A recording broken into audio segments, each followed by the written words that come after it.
अगर आप अपाहिज हो और आपको सीरियल किलर से बदला लेना है तो आप क्या करोगे? इसी एक इंटरेस्टिंग कंसेप्ट के साथ आज की मूवी आती है। आज मैं एक्सप्लेन करने वाला हूँ द फाइव। ये 2013 की कोरियन मूवी है।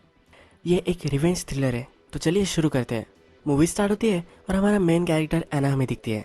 एना के जॉब पर वो होती है। एना का जॉब जो होता है, इसमें वो ब्लॉक्स गिराकर अलग अलग डिजाइन बना सकती है। वो टीवी कंपनी के लिए ये सब करती है। अब हमें एना की फैमिली दिखती है।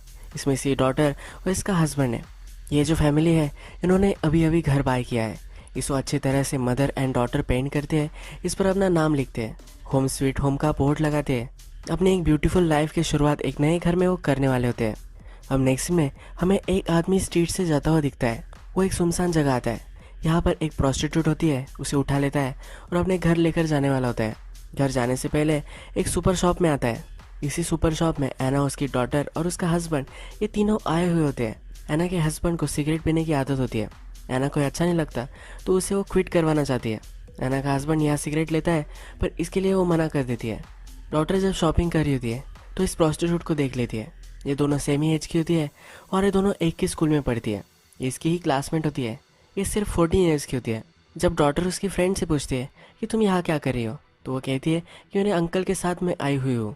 जिस आदमी ने इस प्रोस्टिट्यूट को उठाया था उसे वो अपना अंकल बुलाती है। एना अपने डॉटर से पूछती है कि वो कौन थी, तो ये बता देती है वो अपने अंकल के साथ आई है। ये भी उससे कहती है। यहाँ एना इस आदमी को देख लेती है। अब हमें नेक्स्ट सीन में यही प्रोस्टिट्यूट और वो आदमी दिखता है। ये टेबल पर पड़ी हुई होती है। ये जो आदमी है ये एक्चुअल में सीरियल किलर होता है। इसने टेबल पर उसे बांध दिया होता है और उसको वो काट रहा होता है। नेक्स्ट दिन सुबह एना की डॉटर का बर्थडे होता है। इसका केक लेने के लिए वो एक बेकरी में आते हैं। एना की डॉटर को एक स्पेशल केक चाहिए होता है तो उसे वो लेने नहीं देती। ये बहुत ही अनहेल्दी होता है ऐसा उसे लगता है। एना की डॉटर नाराज होकर उस शॉप से बाहर आ जाती है। स्ट्रीट पर वो अपने क्लासमेट के अंकल को देखती है। उसके पास हो जाती है। उसे कहती है कि मैंने तुम्हें कल देखा था। एना कहा है इसके बारे में उसे पूछती है। अब जो ये किलर है इसे प्रॉब्लम हो चुकी है। जिस लड़की को उसने मारा है इसे ले जाते हुए एना की डॉटर ने देख लिया है। ये सिचुएशन उसे हैंडल करनी होती है। एना को कहता है कि वो तुमसे मिलना चाहती है। वो मेरे घर पर है, क्या तुम उससे मिलने चलोगी? अगर तुम्हें ट्रांसपोर्ट का प्रॉब्लम होगा तो मैं तुम्हें छोड़ दे सकता हूँ। एना की डॉटर कहती है कि मुझे आज ज़रा लेट हो रहा है। एना की मदर भी वहाँ आती है। मदर के पास फिर वो चली जाती है। ये दोनों जब जा रहे होते हैं तो इनकी नंबर प्लेट ये सीरियल किलर देख लेता है। रात में जब ये केक काटते हैं तो एना की डॉटर उनसे प्रेजेंट मांगती है। एना और उसके हस्बैंड ये दोनों एक दूसरे से झगड़ने लग जाते हैं। ये प्रिटेंड कर रहे होते हैं कि इन्होंने इसके लिए कुछ भी प्रेजेंट नहीं लाया है। एना फिर जब हॉल में जाती है तब उसे देखता है कि वहाँ एक डिज़ाइन बनी हुई है। एना ने बॉक्स की ट्रिक की होती है। ये ट्रिक जब खत्म हो जाती है तो इसके लास्ट में एक अच्छा सा मोबाइल होता है। ये देखकर एना की डॉटर बहुत ही खुश हो जाती है। रात में जब एना और एना का हस्बैंड सोने जा रहे होते हैं उससे पहले एना का हस्बैंड बाहर आ जाता है। वो जब उसका लाइटर निकालता है उस पर लिखा होता है कि डैड प्लीज़ डोंट स्मोक, यानी कि उसकी डॉटर ने एक कार्व किया होता है। ये देखकर उसे हंसी आ जाती है पर एना यह सब देख लेती है। एना बहुत ही ज़्यादा गुस्सा हो जाती है क्योंकि अपने हस्बैंड को उससे स्मोक नहीं करना देना होता। एना गुस्से गुस्से में ही शावर में चली जाती है। उसे कुछ आवाज़ें सुनाई देती है। जब वो बाहर आती है और पानी पीती है तब किलर उसके पीछे खड़ा हुआ होता है। ये हॉल में देखती है तो उसका हस्बैंड और उसकी डॉटर दोनों घायल पड़े हुए हैं। ये किलर फिर उसको भी जख्मी कर देता है। ये अलार्म बजाने की कोशिश करती है पर ये कर नहीं पाती। इसके बाद एना हमें डायरेक्टली हॉस्पिटल में दिखाई गई है। एना का ब्लड टाइप RH होता है। डॉक्टर जब ये देखता है तो कहता है कि बहुत ही कम लोगों का होता है, यानी कि जो ब्लड एना को लगने वाला है वो भी कम ही अवेलेबल होगा। डॉक्टर जो होता है इसका अलग एजेंडा इसके पीछे होता है। एक्चुअल में डॉक्टर की बेटी भी इसी हॉस्पिटल में एडमिट हुई होती है। इसकी बेटी का भी ब्लड ग्रुप यही होता है पर इसकी बेटी बहुत ही ज़्यादा सिक होती है। इसे ऑर्गन ट्रांसप्लांट की ज़रूरत होती है। जब प्रेस कॉन्फ्रेंस चलती है तो डॉक्टर से पूछा जाता है कि क्या ये बच सकती है। उसके मन में ज़रा कंफ्लिक्ट होती है। लास्ट में कह देता है कि इसके जीने के चांसेस बहुत ही कम है। रात में फिर एक इंजेक्शन लेकर एना के रूम में आता है। एना अनकॉन्शियस ही होती है पर उसे सब याद आता रहता है। किलर उसके डॉटर उसके हस्बैंड को मार रहा था, यह सब वो देख रही होती है। डॉक्टर उसके पास आकर कहता है कि मैं बहुत ही सॉरी हूँ, मुझे ये नहीं करना चाहिए पर मेरे पास कोई ऑप्शन ही नहीं है। एना अगर मर जाती है तो उसके ऑर्गन इसकी डॉटर को मिल सकते हैं। ये इंजेक्शन उसे देने ही वाला होता है तभी एना उसका हाथ पकड़ लेती है। ये फिर से होश में आ जाती है। एना की जीने की चाहत ये बहुत ही ज़्यादा होती है क्योंकि अब उसे बदला लेना है इस सीरियल किलर से। अब नेक्स्ट सीन में हमें दिखता है कि 2 साल गुजर चुके हैं। एना व्हील चेयर पर है क्योंकि वो चल नहीं सकती। उसकी हेल्प करने के लिए हाइजिंग नाम की उसकी एक फ्रेंड है। ये दोनों एक बेकरी में होते हैं। यहाँ एना फिर से वही केक देखती है जो उसकी डॉटर को चाहिए था। ये केक वो बाय कर लेती है। हाइजन जो कैरेक्टर है ये बहुत ही चीयरफुल है। बेकरी के शॉप ओनर को कहती है कि आप आइज है, इसके लिए कुछ डिस्काउंट मिल जाएगा। बेकरी के शॉप ओनर को बहुत ही बुरा वो महसूस कराती है और वहाँ से अल्कोहल वो ले लेती है, ये फ्री में लेती है, इसके लिए इसे बहुत ही ज़्यादा खुशी होती है। एना जब बाहर आती है तो उसे दिखता है कि जैसे सीरियल किलर था वैसा ही दिखने वाला एक आदमी स्ट्रीट से जा रहा होता है। वो फिर अपने व्हील चेयर से आगे जाती है, उसके हाथ में चाकू होता है, उसे वो मारने वाली होती है, तभी उसका फेस वो देख लेती है। ये सीरियल किलर नहीं होता। हाइजिन और एना फिर हमें पुलिस स्टेशन में दिखते हैं। पुलिस से कहती है कि तुम ऐसा नहीं कर सकती। बहुत ज़्यादा कंप्लेंट्स एना के आते हैं, ये हमेशा वो करती रहती है। पुलिस कहती है कि हम तुम्हारे डॉटर के किलर को ढूंढ लेंगे। एना और हाइजिन को पुलिस जो भी बता रही होती है ये हमेशा से पता होता है, एक ही बात वो हमेशा कहते हैं तो ये उनके पीछे बोलती है। इनको पुलिस पर अब थोड़ा सा भी विश्वास नहीं होता। एना अपने घर आती है, उसे हाइजिन का साथ नहीं चाहिए होता, पर हाइजिन भी उसके पीछे पीछे उसके घर पर आ जाती है। हाइजिन गॉड पर बहुत ही बिलीव करती है। एना को भी प्रे करने के लिए वो बोलती है। एना के जो लेटर्स होते हैं ये हाइजिन के पास आते हैं। गवर्नमेंट को हाइजिन का एड्रेस उसने दिया होता है। हाइजिन फिर उसके लेटर उसे वापस कर देती है। एना को बहुत ही इरिटेटिंग लगने लग जाती है तो उसे जाने के लिए वो बोलती है। अब हमें दिखता है कि एना रात में एक लाइटर ढूंढ रही है। जो सीरियल किलर था उसने उसके हस्बैंड का लाइटर ले लिया था। अगर वो इंटरनेट पर ये सेल कर रहा होगा तो इस लाइटर को ढूंढ रही होती है। ये एक लिमिटेड एडिशन का लाइटर होता है तो इसके पास ये सब होते हैं। जब रात में एक बायर से वो बात करने लग जाती है तो उस लाइटर के बारे में पूछती है। वो पूछती है कि क्या उस पर कुछ कार्विंग्स वगैरह है। वो कहता है कि हाँ, उस पर डोंट स्मोक डैड ये लिखा हुआ है। ये अब चौकन्ना हो जाती है। ये मैसेज जहाँ से आ रहे हैं इसका आईपी एड्रेस वगैरह सब लिख लेती है। ये इसे मिलने के लिए बुलाना चाहती है, पर जो सेल करने वाला होता है ये इस कन्वर्सेशन से एग्जिट कर लेता है। एना फिर रात में एक सुनसान जगह पर हमें दिखाई गई है। वो कुछ पैसे गुंडों को देती है और वो गन बाय करना चाहती है। ये अकेली है और व्हील चेयर पर है, इसलिए गुंडे वापस आते हैं, इसे मारते हैं और उनकी गन भी वापस ले लेते हैं। एना इसके लिए कुछ भी कर नहीं पाती। रात में हाइजिन फिर से एना के पास आती है। जो केक उन्होंने बाय किया था अब वो इसे लाइट करते हैं। हाइजिन फिर एना को समझाती है, ये जो मैं प्रेयर करती हूँ ये सिर्फ मेरे लिए करती हूँ। हाइजिन को ब्रेस्ट कैंसर था, उसका पति जो था इसे छोड़कर चला गया था। ये बहुत ही पेन में है और इसे जीने के लिए सिर्फ 3 महीने हैं। ये कहती है कि प्रेयर करने से मुझे बहुत अच्छा लगता है। वो एना को भी कहती है कि अभी भी तुम्हारे पास बहुत सारी चीज़ें हैं जिसके लिए तुम ग्रेटफुल हो सकती हो। तुम्हारे ऑर्गन से तुम्हारी बॉडी है ये हेल्दी है, तुम पैरालाइज्ड हो पर इससे ज़्यादा कुछ फ़र्क नहीं पड़ता। तुम गॉड को इन सब चीज़ों के लिए अभी भी थैंकफुल हो सकती हो। एना फिर इंटरनेट पर ऑर्गन डोनेशन के बारे में सर्च करती है। एक सुबह जिस डॉक्टर ने उसे मारने की कोशिश की है उसे वो बुलवाती है। उससे कहती है कि मुझे लिस्ट चाहिए, जिन लोगों को ऑर्गन्स चाहिए इन सब लोगों की मुझे लिस्ट चाहिए। वो कहती है कि मुझे 5 लोग चाहिए। इसमें पहला जो है ये किसी के भी घर में घुस सकता है और चीज़ें बना सकता है, ऐसा कोई चाहिए। दूसरा हैकर चाहिए।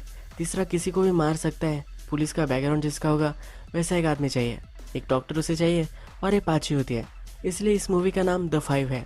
डॉक्टर से पूछता है कि इसके बदले में मुझे क्या मिलेगा। ये कहती है तुम्हारी डॉटर को ऑर्गन चाहिए, ये उसे लाइफ दे सकती हो। यानी ये एना अपने आप को मार देगी और ये उसके ऑर्गन निकाल कर अपने बेटी को लगा सकता है। ये जो बाकी 3 लोग हैं इन्हें भी ऑर्गन्स चाहिए तो अपने ऑर्गन्स इन्हें देने वाली होती है। इसका प्लान होता है इन सब लोगों की हेल्प लेकर अब वो सीरियल किलर को मारने वाली होती है। अब एना को ये जो लोग लगने वाले हैं ये सब दिखाए जाते हैं। इसमें से पहला जो है पुलिस के बैकग्राउंड वाला है। इसकी वाइफ बीमार होती है और उसे ऑर्गन लगने वाला होता है। उसकी वाइफ की जो हालत है इसके लिए उसको ही वो ब्लेम करती है। ये उसका हमेशा ख्याल रखता है। नेक्स्ट कैरेक्टर जो है ये गैंग के लिए काम करती है। ये एक हैकर होती है।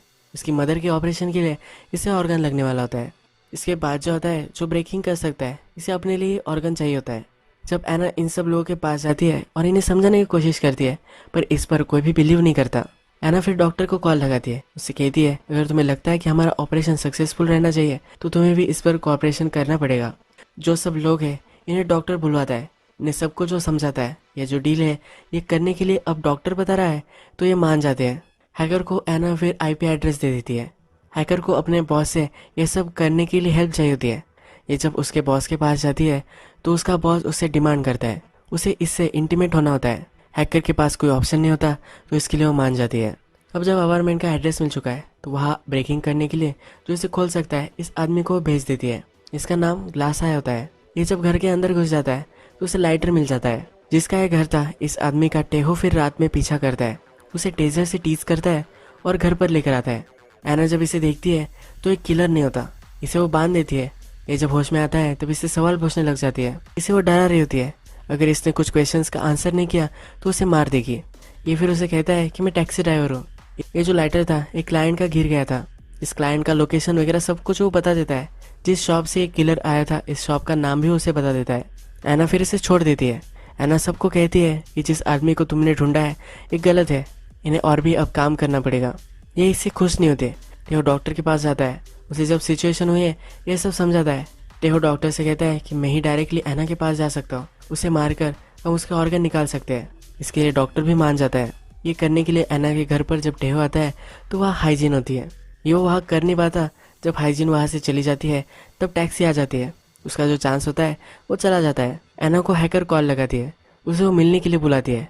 एना जब वहाँ जाती है तो हैकर का बॉस भी उसके साथ होता है। हैकर अपने बॉस की हेल्प लेकर एना के ऑर्गन्स निकालने वाली होती है। इसका बॉस जो होता है ये बहुत ही घटिया होता है। इसका अलग ही प्लान होता है। ये इन दोनों के ऑर्गन सेल करने वाला होता है। ये दोनों फिर रेजिस्ट करती है पर टेहो वहाँ आ जाता है। इन दोनों को वो बचा लेता है। एना को टैक्सी से पीछा ही कर रहा था। ये सब लोग एक ही रूम में फिर मिलते हैं। जो सब सिचुएशन अब हो गई है इस पर वो डिस्कस करते हैं। एना फिर उन्हें एक गोली दिखाती है। वो कहती है कि अगर मैंने एक गोली ले ली तो मेरे सब ऑर्गन्स खराब हो जाएंगे, ये किसी को भी काम में नहीं आएंगे। अगर मुझे फिर से तुमने मारने की कोशिश की तो मैं ले लूँगी। वो फिर उन्हें उसके पुराने घर पर लेकर आती है। इस सीरियल किलर ने कैसे उसके हस्बैंड और उसकी डॉटर को मारा है ये सब उन्हें कहती है। इन सब को बहुत ही बुरा लगता है और इसे पूरी तरीके से मदद करने के लिए वो रेडी हो जाते हैं। ड्राइवर ने एना को सीरियल किलर को उसने कहाँ छोड़ा था इसका पता दे दिया था। जिस शॉप में वो गया था इसे वो भी मालूम है। हैकर की मदद से वहाँ से वो कस्टमर बेस निकाल लेती है। हर नंबर पर वो कॉल करती है। इसमें से एक नंबर हैकर का होता है। जब उसे कॉल करती है तो उसका आवाज़ पहचान लेती है। इसके बाद नेक्स्ट सीन में हमें सीरियल किलर दिखता है। एक और दूसरी लड़की को उसने अपने घर पर लाया हुआ होता है। इस लड़की को पता चल जाता है ये कुछ गलत उसके साथ करने वाला है। वो वहाँ से भागने की कोशिश करती है। इसे पकड़ लेता है, इसे वो मार देता है। जिस लड़कियों को मारता है इन्हें वो छोटी सी डॉल में कन्वर्ट कर देता है। ये नहीं कहता है कि अब तुम फिर से बॉर्न होगे और बहुत ही ब्यूटीफुल बन जाओगे। ये अपने आप को आर्टिस्ट समझता है। क्लास आई और एना दोनों सीरियल किलर के घर के बाहर फिर बैठ जाते हैं। ये गाड़ी में होते हैं और एक किलर बाहर निकलता है। क्लास आई उसे पूछता है कि क्या यही है। ये कहती है कि मुझे ठीक से उसे देखना पड़ेगा। किलर नोटिस करता है कि सस्पिशियस व्हीकल यहाँ है। ये खिड़की से अंदर झाँकता है। एना अब इसे अच्छी तरीके से देख लेती है और इसे पहचान लेती है। ये जो कार की ग्लासेस होती है इस पर फिल्म चढ़ाई होती है। वो अंदर देख नहीं पाता। पीछे से वो देखने की कोशिश करता है पर ये दोनों झुक जाते हैं। जब ये किलर चला जाता है तो क्लास आई एना को घर में घुसने के लिए मदद करता है। जब ये घर में जाती है तो बहुत सारी डॉल्स देखती है, यानी कि बहुत सारी लड़कियों को उसने मार दिया है। वह अपनी डॉटर का फ़ोन और उसका नेकलेस ये सब चीज़ें देखती है। जो किलर होता है उसकी कुछ चीज़ें घर पर रह जाती है। थोड़ी देर में फिर से घर में वापस आता है और एना वहाँ होती है। एना वही छुप जाती है। ये जब सब चीज़ें देखता है तो इसे लगता है कि यहाँ कुछ गड़बड़ है। वह सब छानने लग जाता है कि डोर पर नॉक आ जाती है। ये नॉक क्लास आई की होती है। ये इसे कहता है कि स्पेशल ऑफर है, अगर मैगजीन ले लोगे तो मैं कुछ स्पेशल चीज़ें हम दे सकते हैं। किलर फिर इसे इग्नोर करता है, घर लॉक कर कर वहाँ से निकल जाता है। एना जब क्लास आई के साथ गाड़ी में बैठी हुई होती है तो कहती है हमें वापस जाना चाहिए। उसकी बेटी का नेकलेस वहाँ है ये उससे कहती है। क्लास आई कहता है कि बहुत ही डेंजरस है, हमें नहीं कर सकते। हमारी जो डील हुई थी इसके बारे में तुम सोचो। एना भी कहती है कि ठीक है, तुम ऑपरेशन के लिए रेडी रहो। एना फिर अपने फ्रेंड हाइजीन से मिलने जाती है। हाइजीन हमेशा अपने घर पर उसे डिनर के लिए बुलाती है पर एना कभी भी उसके घर नहीं जाती। तो अब वो मरने वाली है तो इससे पहले वो हाइजीन के घर जाकर खाना खाना चाहती है। जब ये खाना खा रहे होते हैं तो हाइजीन को पता चल जाता है कुछ ना कुछ तो गड़बड़ यहाँ है। वो एना को बोलती है कि जो रिवेंज होता है ये करने से पहले बहुत ही स्वीट लगता है, पर जब तुम रिवेंज ले लेते हो तो पूरी लाइफ तक तुम्हें हंट करता रहता है। तुम मरने के बाद फिर हेल में चली जाती हो। एना कहती है कि वैसे भी मेरी लाइफ हेल ही है, जो मैं महसूस कर रही हूँ ये कुछ हेल से कम नहीं है। नेक्स्ट सीन में हमें सीरियल किलर एक आर्ट गैलरी में दिखता है। ये एक डॉल्स का बड़ा आर्टिस्ट होता है। इस पर डेहो नजर रख रहा होता है। रात में क्लास आई को बुरा लगता है कि एना की डॉटर का नेकलेस उसे मिलना चाहिए। वो फिर से किलर के घर पर आ जाता है। किलर के घर पर सीसीटीवी कैमरास होते हैं और किलर ये हमेशा अपने मोबाइल से देख सकता है। किलर ये नोटिस कर लेता है और वहाँ से चला जाता है। डेहो उस पर नजर रख रहा होता है पर अपना जो कोट होता है ये दूसरे को पहना देता है, यानी कि डेहो को लगता है कि यह किलर अभी भी वही है। किलर फिर घर पर आता है और ग्लायस को मारता है। उसे वो बांध देता है और उसकी सब चीज़ें देखता है। इसके पॉकेट में इसे वो नेकलेस मिलता है। किलर उससे पूछता है कि नेकलेस किसके लिए है। ये कहता है कि मेरे डॉटर के लिए है। जब ग्लास आई की फैमिली फोटो देखता है तो इस फैमिली में उसकी डॉटर नहीं होती। इसे फिर शक जाता है और भी जब ये छानता है तो किलर को उसके ही घर का एड्रेस लिखा हुआ मिलता है। अब इसे शक जाता है कि कोई उसे मारना चाहता है। ग्लास आई का वो मर्डर कर देता है। जिस कागज़ पर एड्रेस लिखा हुआ था वो प्रिस्क्रिप्शन लेटर का था। जो एक किलर है, जहाँ भी वो मर्डर करता है वहाँ से बहुत सारी चीज़ें लेकर आता है। ये चीज़ें उसने एक जगह पर रखी हुई होती है। इस जगह पर वो जाता है, इन सब चीज़ों में एक लेटर पैड ढूंढता है। ये लेटर पैड, ये पेपर और एक लेटर पैड मैच कर जाता है। इसे अब पता चल जाता है कि 2 साल पहले इसने जिसका मर्डर किया था उसका ही लेटर पैड है। ये फिर एना का पता निकालने लग जाता है। उसके हॉस्पिटल से ये उसका पता निकाल भी लेता है। उसका फ़ोन नंबर भी इसे मिल जाता है। ये एना को कॉल लगाता है पर कुछ भी नहीं बोलता। डेहो को पता चलता है कि जो किलर है वो वहाँ था ही नहीं। डेहो ग्लास आय को कॉल करता है, उसका फ़ोन नहीं लग रहा। वो फिर एना के पास आता है। उससे कहता है कि किलर को तुम्हारे बारे में पता चल चुका है, अब हम उसे हंट नहीं कर रहे तो वो हमें हंट कर रहा है। तुम्हें एक सेफ जगह पर चला जाना चाहिए, वो कभी भी तुम्हारे घर में आ सकता है। एना जो होती है उसका एड्रेस उसने गलत दिया होता है। एक्चुअल में हाइजीन जहाँ रहती है वही का एड्रेस उसने दिया होता है। ये किलर फिर हाइजीन के पास आ जाता है। हाइजीन को धमकाता है, एना का एड्रेस पूछता है। पर हाइजीन की फैमिली को भी इसी किलर ने मारा था। अब वो इससे कुछ भी इन्फॉर्मेशन नहीं देने वाली तो किलर उसको भी मार कर चला जाता है। डॉक्टर, हैकर, डेनहो और एना ये सब अब मीटिंग कर रहे हैं। एना हैकर से पूछती है कि मुझे सिर्फ उसका नई लोकेशन दे दो, बाकी जो सब होगा वो मैं देख लूँगी। अब तुम लोगों को इसमें इन्वॉल्व नहीं होना चाहिए। लासाई मर गया है तो ये बहुत ही डेंजरस है। किलर का फ़ोन बंद होता है तो हैकर उसे हेल्प नहीं कर सकते। अब हमें डेहो अपनी वाइफ से मिलता हुआ दिखता है, डॉक्टर अपनी डॉटर से और हैकर अपनी मदर से। इनको अपने चाहने वालों के लिए बहुत ही बुरा लग रहा होता है। नेक्स्ट सीन में हमें एना क्रीमेटोरियम में आई हुई दिखती है। किलर उसे ट्रैक करता हुआ वहाँ आ जाता है। ये उसे बाहर निकालता है। उससे कहता है कि मुझे याद है कि किस तरह से मैं तुम्हारे हस्बैंड और तुम्हारे डॉटर को मार दिया था। उसे बाहर एक स्टेयरकेस के पास लेकर आता है, वहाँ से उसे ढकेल देता है। वहाँ डेहो भी आ जाता है। डेहो एना को प्रोटेक्ट करने के लिए उसका पीछा ही कर रहा होता है तो वहाँ वो आ जाता है, एना को बचा लेता है और किलर का पीछा करने लग जाता है। ये बहुत दूर तक उसका पीछा करता है। इन दोनों में फाइट होती है और डेहो उसे बेहोश कर देता है। इस किलर को फिर वो एक जगह पर लेकर आते हैं। डॉक्टर और एना एक साथ होते हैं तो ये न्यूज़ डेहो उसे बता देता है। डेहो जहाँ है वहाँ आने के लिए बोलता है। इस घर में आने के बाद डेहो जब अपनी वुंड्स देख रहा होता है तो वहाँ किलर उठ जाता है। इसे वो बेहोश कर देता है। जिस टेबल पे किलर को एक मशीन से वो मारने वाले थे उसी टेबल पर अब वो डेहो को बांध देता है। मशीन ऑन कर देता है और एना को कॉल लगाता है। एना फिर किलर के घर पर पहुंच जाती है। उसकी जो सब डॉल्स वगैरह है इसे तहस नहस करने लग जाती है। इसका वीडियो बनाकर किलर को भेज देती है। वो कहती है कि इसे जाने दो वरना तुम्हारे जो सब डॉल्स है इन सब को मैं तबाह कर दूंगी। ये किलर फिर डेहो को छोड़ देता है, उसे घर आने लग जाता है। ये जब घर पर आता है तो एना ने बहुत सारे बूबी ट्रैप्स वहाँ बिछाए हुए होते हैं। एक दोहरी पर इसका पैर पड़ जाता है तो एक एरो भी इसे लग जाता है। जब एक किलर अंदर आता है तो एक हेवी चीज उस पर वो गिरा देती है। यहाँ हैकर और एना दोनों होते हैं। इनको लगता है बेहोश हो चुका है। हैकर उसके पास जाती है तो उसका पैर वो पकड़ लेता है, उसे बहुत ही जख्मी वो कर देता है। हैकर को छोड़ दे तो एना फिर से उसकी डॉल फोड़ने लग जाती है। किलर को बहुत ही पेन महसूस होता है। उसके पास जाता है, कहता है कि अब तुम्हारा खत्म हो चुका है। एना कहती है कि तुम नक में सड़ोगे। किलर उसे मार ही देने वाला होता है। डेहो वहाँ पहुँच जाता है। इन दोनों में बहुत फाइट होती है और ये दोनों बहुत ही ज़्यादा जख्मी हो जाते हैं। ये दोनों अनकॉन्शियस होते हैं पर इसमें से किलर उठ जाता है। वो एना के पास आता है। एना के पास एक लाइटर होता है। जो किलर है इसने एक बड़ी सी डॉल बनाई होती है और अपना जो आर्ट है इसके लिए बहुत ही प्राउड होता है। इस डॉल को एना ने ऑलरेडी पेट्रोल में गीला कर दिया होता है। ये लाइटर जलाती है और फेंक देती है। ये जो डॉल है ये जलने लग जाती है। किलर को रोना आने लग जाता है।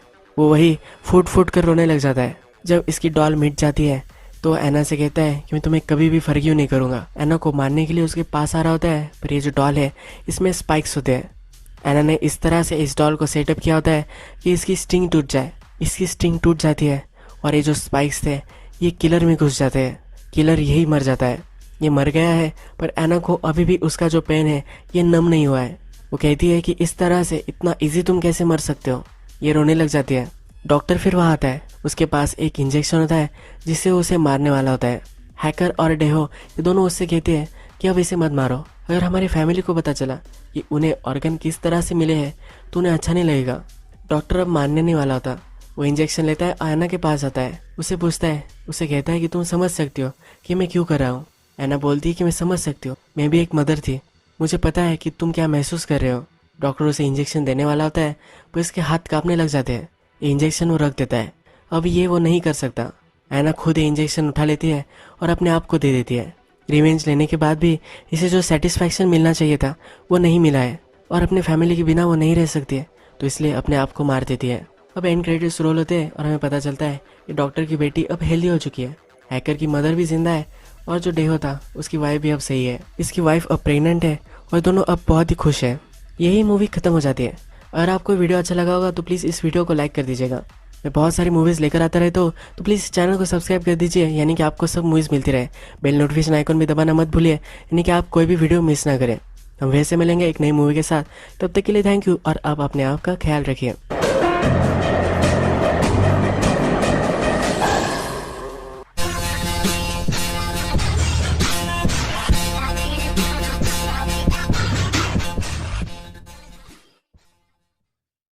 मिल जाता है। इसकी हीरोइन अब स्टार्ट हो जाती है। इस हीरोइन में उनका जो लगा रहता है सबको समझाता है, इसको पता ही नहीं था। इसके बाद जज से इसकी गवाही हो जाने के बाद जज अब फैसला सुनाने वाला होता है। जज यून से पूछता है कि क्या तुम्हें कुछ बोलना है। यून खड़ी हो जाती है। वो कहती है कि हाँ मैं गिल्टी हूँ, थोड़े से पैसों के लिए मैंने ये काम किया था, पर ये जो सब हो रहा है इसकी सज़ा मेरी फैमिली भुगत रही है। इसे घर जाना है। वो जज को कहती है मेरी बेटी 4 साल की थी और अब वो 6 साल की हो चुकी है। अपनी मदर के बिना उसे जीना पड़ रहा है। मुझे घर जाने का कि अकेले जज करती है। फिर थोड़ी देर बाद कैसे आता है उसे 1 साल की सजा मिलता है, पर ऑलरेडी ये ने 2 साल जेल में स्पेंड किए हैं, तो उसे सजा नहीं होने वाली। वो डायरेक्टली घर जाने वाली होती है। ये बहुत ही खुश हो जाती है। ये फिर एयरपोर्ट पर आती है। जॉन उससे मिलता है, अपने बेटी से वो मिलती है। उसकी बेटी उसे आइडेंटिफाई नहीं कर पाती। सारे जहरात है कि वो भूल चुकी होती है। ये डर रहती है तो जॉन उसे कहता है कि मदर के पास है। तो उनकी बेटी उसे पूछती है क्या तुम मेरी मदर हो। ये फिर उसे गले लगाती है। इसके बाद फिर हमें इंटरनेट स्टार हो चुका है। बेटी के बाल बना होते हैं। जॉन थोड़ी देर बाद घर आता है। इस सीजन में पहली बार आज स्नो गिरने वाला होता है। स्नो गिरना स्टार्ट हो जाता है। ये सबको बाहर बुलाता है। एक कैमरा बुलाता है। एक फैमिली फोटो वो लेने वाले होते हैं। तभी जॉन को फिर से कॉल आता है। फॉरेन एम्बेसी से कॉल होता है कि कहा जाता है कि गुड न्यूज़ है, तुम्हारी वाइफ घर पर आने वाली है। जॉन को इस पर गुस्सा आता है, पर वो इस पर ज़्यादा ध्यान नहीं देता। कैमरा ऑन करता है और फैमिली फोटो में आ जाता है। और इस स्माइल करते हुए वो वीडियो में फोटो निकालते हैं। उनकी फैमिली और फिर से बन चुकी है। यही मूवी खत्म हो जाती है।